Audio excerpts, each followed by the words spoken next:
राधे राधे दोस्तों। तो आज बात करूंगी कि किसी ने कमेंट किया था कि मैं पुरुष हूँ लेकिन मैं स्त्री की फीलिंग मतलब महसूस करती हूँ, तो मैं ही क्यों।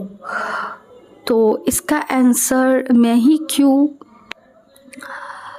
ये आंसर तो आपको खुद ही ढूंढना होगा। ये आंसर आपको यूनिवर्स ही देगी, क्योंकि आप पहली बात तो आपने बताया कि आप चूज़न वन हो। तो जब चूज़न वन हो तो आपके आंसर आपको यूनिवर्स ही देगी। जब भी आपके अंदर ये सवाल आती है ना कि मैं ही क्यों, तो आप इतना समझ लो कि आपको यूं ही नहीं बनाया गया है, आपको किसी उद्देश्य के लिए बनाया गया है। आप या तो आप इस जर्नी में रह के आप उन जैसे लोगों के लिए आप कुछ जस्टिस का काम करोगे। हो सकता है अभी समझ में ना आए आपको, हो सकता है आगे जाके समझ में आए। आप किसी तरह का कुछ सपोर्ट का काम करोगे। आप अपने जैसे जितने बच्चे हो उसको आप रास्ता दिखाओगे। आप अपनी जर्नी से जो भी सीखोगे, जो भी आप फेस करोगे, आप उस सीख कर आप वैसे सभी बच्चों का हेल्प करोगे, चाहे वो किसी भी तरीके से आप बोल कर या आप कर्म करके या फिर किसी भी तरीक़ा से आप हेल्प करोगे। आपका उद्देश्य ऐसा ही कुछ हो सकता है। वो तो आप अपने जर्नी को जब आप पूरी तरह से जियोगे, एक्सपीरियंस करोगे, तो धीरे धीरे आपको पता चल जाएगा कि आप ही क्यों। क्योंकि यहाँ पर जितने भी चूज़न वन है सबके अंदर यही सवाल है कि मैं ही क्यों। क्योंकि आपके लाइफ में ये प्रॉब्लम है कि आप अलग शरीर में अलग एनर्जी फील कर रहे हो। हमारी ये प्रॉब्लम है कि हमारे साथ ही ऐसा क्यों हो रहा है। इतनी सारी तकलीफ़ें, इतनी सारी परेशानी, इतनी सारी चैलेंजेस और इतने सारे लोगों की बातें, बहुत ही ज़्यादा। तो हमें भी लगता है मैं ही क्यों। तो आपको ये मिला है, आप इसको श्राप ना समझे, आप इसको वरदान समझे। क्योंकि भगवान जब किसी को यहाँ भेजते हैं ना, किसी न किसी तरह का परिवर्तन के लिए भेजते हैं। क्योंकि जब यहाँ पर संसार में कुछ चीज़ें ठीक नहीं चलती है ना, तो परिवर्तन के लिए किसी न किसी व्यक्ति को भगवान भेजते ही है। जैसे कि जब दलितों के साथ अत्याचार हो रहा था, पढ़ने लिखने को नहीं दिया जा रहा था, तो भीमराव अंबेडकर जी आए। उसी तरह जब धर्म का अत्याचार होगा तो धर्म को बचाने के लिए आएंगे। उसी तरह अगर कोई नारी के साथ बहुत ही अत्याचार हो रहा है तो कोई ना कोई ज़रूर किसी न किसी को भगवान भेजेंगे जो नारी की रक्षा के लिए कदम उठाए। तो ऐसे ही लोगों को भगवान भेजते ही है। तो वैसे ही आपको भी अपने जर्नी से जो भी सीखने को मिलेगा, आप दूसरों की मदद करोगे। आपको नहीं पता चल रहा है कि आप कैसी मदद करोगे, लेकिन आप करोगे तो आपको खुश हो जाना चाहिए कि आप 1 2 3 को नहीं, आप अपने जैसे बहुत से लोगों की मदद करने वाले हो। आप अपने जैसे बहुत से लोगों को राह दिखाने वाले हो। आप अपने जैसे बहुत से लोगों को आप वो चीज़ महसूस, वो चीज़ एक्सपीरियंस नहीं करने देने वाले हो जो आप सह रहे हो, जो आप कर रहे हो। आप चाहोगे कि उससे उस तकलीफ़ से दूर करे, उससे वो तकलीफ़ ना झेलने दूँ जो मैंने सहा है। तो आपको खुश हो जाना चाहिए। और रही बात अगर आपके फैमिली में जो आपको एक्सेप्ट नहीं कर रहे हैं, या फिर या आपको डर लग रहा है कि वो लोग क्या सोचेंगे, क्या समझेंगे, दुनिया क्या सोचेगी, क्या समझेगी, तो आपको उसकी फ़िक्र करनी ही नहीं चाहिए। क्योंकि आप एक चूज़न वन हो। जब आप यहाँ तक जान गए हो कि आप एक चूज़न वन हो, तो आपको यूनिवर्स ने बोला है, आपको यूनिवर्स ने भेजा है, आपको यूनिवर्स ने भेजा है किसी न किसी उद्देश्य से। तो आपको बस यूनिवर्स का ही मानना है। आपको दुनिया के लोगों की बातें नहीं सुननी है, बस यूनिवर्स जो राह दिखा रही है आपको उस पे चलना है। दुनिया के बातों को सुनकर आपको छोटा फील नहीं करना है, ख़राब फील नहीं करना है, क्योंकि दुनिया तो हर किसी को छोटा और नीचा फील कराती है। बस सबको अपने अपने काम पे फोकस करना है। और वैसे भी आपको जो ये फीलिंग आई है, आपकी जो बॉडी है, आप अलग फीलिंग रखते हो, ये आपकी गलती नहीं है। आपको भगवान ने ऐसा बनाया है, आपने खुद नहीं करा है कि मैंने खुद अपने आप को बना लिया, अलग एनर्जी डाल दिया उसके अंदर। ऐसा तो नहीं करा आपने, ऐसा तो कोई नहीं करता है ना। ऐसा तो सब प्रकृति ने दिया है आपको। और जो चीज़ें प्रकृति ने दी है तो उसे खुशी खुशी स्वीकार कर लेनी चाहिए, क्योंकि वो किसी न किसी उद्देश्य से देती है, किसी न किसी बड़ा प्लान होती है जो हमें समझ में नहीं आती। अगर आप प्रकृति के साथ लड़ोगे तो फिर आपकी जीवन तहस नहस हो जाएगी। क्यों? क्योंकि आप उस चीज़ को श्राप मान रहे हो, आप एक्सेप्ट नहीं कर रहे हो, जबकि वही आपके लिए वरदान साबित हो जाएगी। आपको अगर अब तक श्राप साबित मतलब श्राप जैसा फील हो रहा है तो,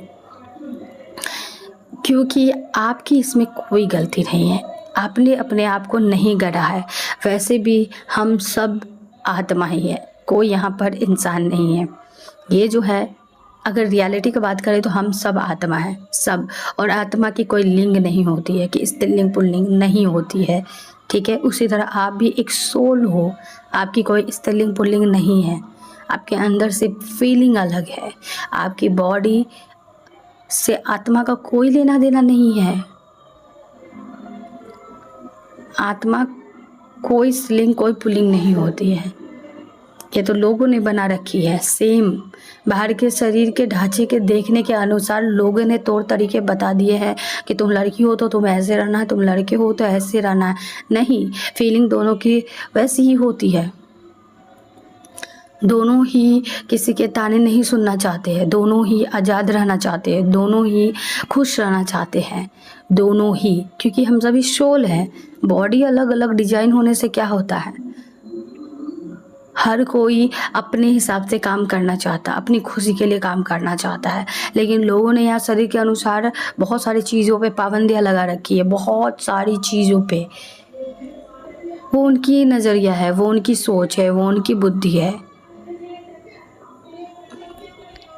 वो फिर भी अपने हिसाब से लोगों को तुलना करेंगे, लोगों को गलत, कुछ को सही, कुछ को गलत, कुछ को सही बोलेंगे। तो आप कभी भी गलत, कभी भी सही हो सकते हो। किसी के नज़र में आप अच्छे हो सकते हो, किसी के नज़र में बुरे हो सकते हो, आप भी और हम भी।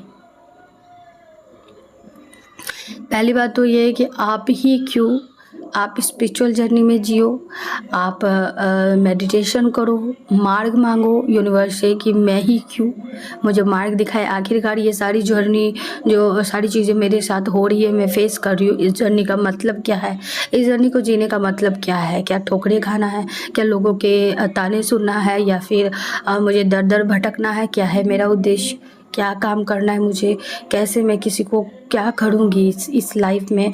मुझे मार्ग दिखाए, मेरा पर्पस क्या है, मेरा उद्देश्य क्या है, मुझे मार्ग दिखाए। आपको ज़रूर यूनिवर्स दिखाएगी। जिस पल आप खड़ा हो जाते हो ना कि मेरा काम क्या है, मैं किस काम के लिए आई हूँ, मेरा उद्देश्य क्या है, उसी पल यूनिवर्स आपको बताना शुरू कर देगी, राह दिखाना शुरू कर देगी। आपको आंसर मिलना शुरू हो जाएगा कि आखिरकार आपका उद्देश्य क्या है। तो फिर आपको परेशान होने की ज़रूरत नहीं है। जो आपको समझता है ठीक, जो नहीं समझता है उसे समझाना भी नहीं है, क्योंकि इसमें आपकी कोई गलती है ही नहीं। आपकी किसी भी तरह की गलती नहीं है। तो जब गलती नहीं है तो आपकी उदास भी नहीं होना। आपको खुश रहना है, आपको हैप्पी रहना है। सबसे पहले तो आपको खुद को स्वीकार करना है कि आप ऐसे ही हो। आपको किसी तरह से गिल्ट फील नहीं करना है कि मैं ऐसा नहीं हूँ, मैं वैसा हूँ। गिल्ट फील तो तब होना चाहिए ना जब हम खुद से कुछ काम खराब कर देते हैं। पर ये जो आप बने हो, आप खुद से तो नहीं करा आपने, ये तो ईश्वर ने बनाया आपको, जिसमें शिव और शक्ति दोनों ही है।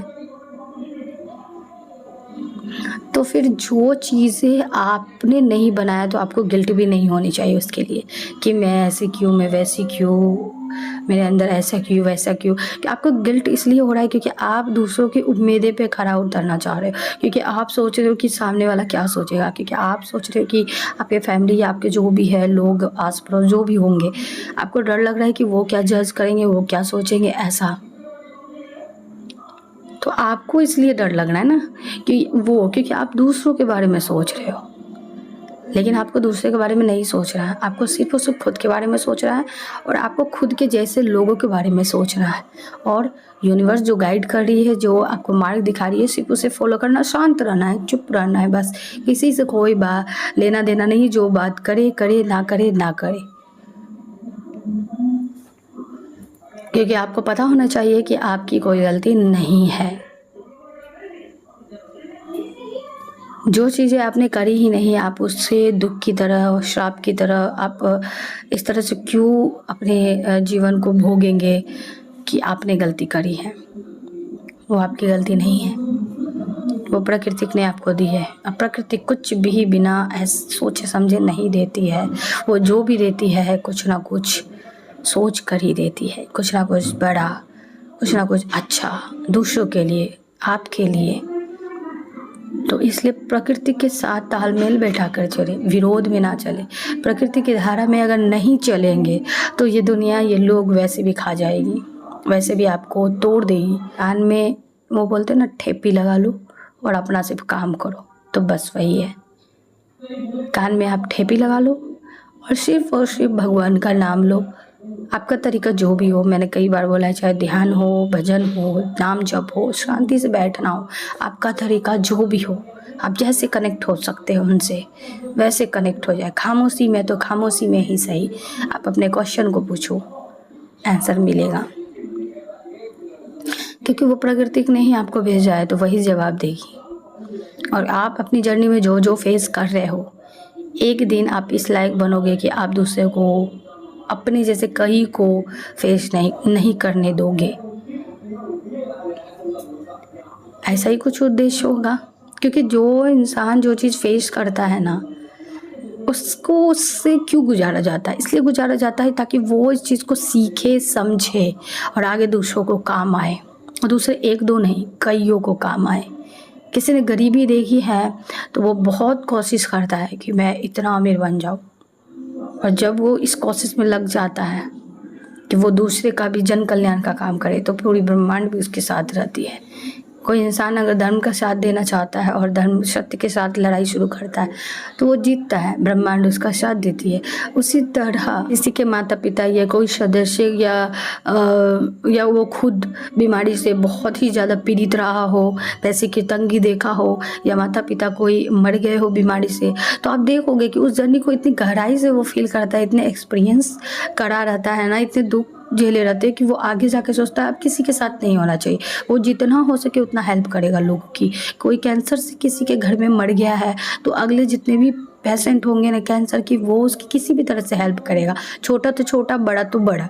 तो इसलिए यूनिवर्स उसे उस पीड़ा से गुजारती है क्योंकि उसकी मंजिल इसी को होके होती है। यही रास्ते से होकर उसे सीख कर जाना है ताकि लोगों को बता सके। वो तो ना ऊपर ऊपर नहीं, सिर्फ पढ़कर बुक बता दिया नहीं। एक्सपीरियंस, जो एक्सपीरियंस करके गुजरता है ना, वो असल में जानता है कि ये दर्द क्या होता है। तभी वो अच्छे से सच्चे मन से हेल्प कर पाता है किसी का। इसलिए अगर आपके साथ जो भी हो रहा होगा, जिस तरह की भी चीज़ें हो रही होगी, आप बस यूनिवर्स का साथ दो, यूनिवर्स के साथ रहो, उनके मार्गदर्शन लो, चुप रहो, किसी से कोई मतलब नहीं। अकेले मान के चलो कि आप अकेले हो, दुनिया में अकेले आए हो, और ये सबके लिए है कि सब कोई अकेले ही समझो अपने आप को, आप अकेले ही हो। क्योंकि कोई भी कभी भी जा सकता है छोड़ के, कोई भी कभी भी आप पे ब्लेम कर सकता है, कोई भी कभी भी आपके साथ बुरा कर सकता है, कोई भी कभी भी आपके बारे में सोचना बंद कर सकता है, चाहे आपके फैमिली के हो चाहे बाहर के हो। सिवाय ईश्वर के आपके कोई भी साथ नहीं देगा। तो आप सिर्फ जब ईश्वर ही साथ देंगे तो सिर्फ ईश्वर का ही सुनना है, बस किसी और की नहीं सुननी और अपने दिमाग को ख़राब नहीं करनी है। बस आपको सिर्फ और सिर्फ ईश्वर की सुननी है। तो ईश्वर कहाँ? एकांत में और शांत में। तो बस बैठ जाओ शांति और एकांत में।